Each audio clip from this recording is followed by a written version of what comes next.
पण काय करणार, कोणाला सांगणार. आता तू नाहीस तर मग काहीच नाही आहे. त्या दिवशी रात्री अचानक झोपेत मम्मी मरून हाक मारून उठले मी. असं वाटलं की खरंच तूच समोर होतीस माझ्या. आणि जाग आली तेव्हा कळालं की मी झोपेतच होते आणि तू समोर नव्हतीस. माझ्या सासरी माझी आई म्हणजे माझी सासू खूप काळजी घेतात माझी. मला कशातच काहीच कमी पडू देत नाही. सासरी खूप चांगले आहेत सगळे. खूप खुश आहे मी, एवढेच सांगेल तुला. फक्त तुझं लक्ष राहू दे आणि तुझा आशीर्वाद नेहमी माझ्या पाठीशी राहू दे. असंच लक्ष ठेव. बस एवढंच सांगेल. तुझीच प्रिया. काय झालं होतं आईना? कॅन्सर होतं. पहिलं ऑपरेशन झालं ते 2009ला. त्याच्यातून वाचली ती, बरी झाली. म्हणजे केमो वगैरे चालू होते. पण त्याच्यानंतर पुन्हा तिला झालं काही वर्षांनी. मग त्यातून पण बरी होत होती, पण त्यानंतर खूप वाढलं, एक्सट्रीम झालं. मग डॉक्टरनी सांगितलं होतं की 6च महिने असतील राहील करून ती. पण तरी पण तिने खेचत वर्ष काढलं आणि तिची इच्छा म्हणून तिच्यासमोर माझं लग्न व्हावं म्हणून मी लवकर लग्न केलं. माझं 20व्या वर्षी लग्न झालं. काय हरकत नाही आहे, मी खुश आहे माझ्या सासरी. फक्त मम्मीचीच कमी आहे बस. ताई मला खात्री आहे की आई जिथे कुठे असतील तिथे नक्कीच खुश असतील, आनंदी असतील. आज तुझा संसार बघून, सुखाचा संसार बघून आणि ज्याचे आशीर्वाद सदैव तुझ्या पाठीशी आहेत, त्याच्यामुळे अजिबात काळजी करू नकोस. माहिती मला. ती खुश आहे, आनंदी आहे. हो. एक छानसं स्माईल देऊ. या ताईंशी बोलूया आपण. हो. ताई तुझं नाव सांग बरं. माझं नाव सारिका.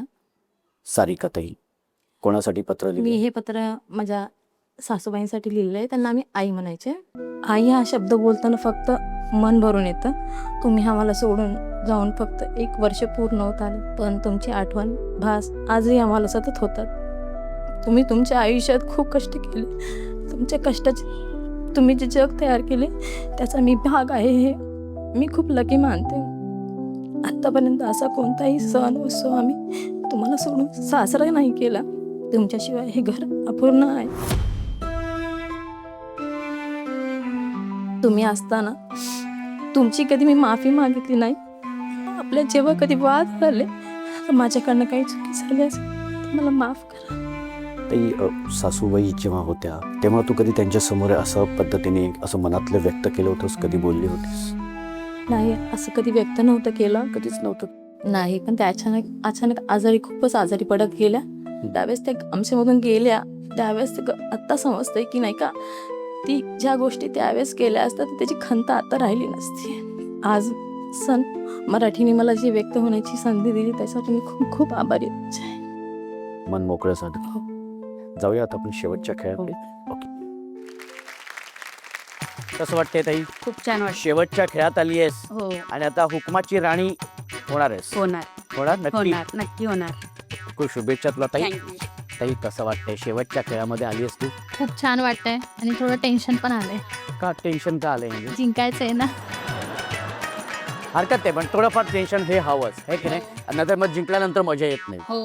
ओके, पण मस्त खेळायचं. हो. ताई, काय घेऊन जाणार, मायक्रोवेव्ह की इंडक्शन? इंडक्शन. इंडक्शन घेऊन जाणार, पण जी जिंकणार ना ती मायक्रोवेव्ह घेऊन जाणार आहे. आणि जे इंडक्शन आहे ना ते जी सेकंड विजेती होती है ना वो लेके जाती है. माइक्रोवेव नहीं मांगता है, इंडक्शन ही मांगता है.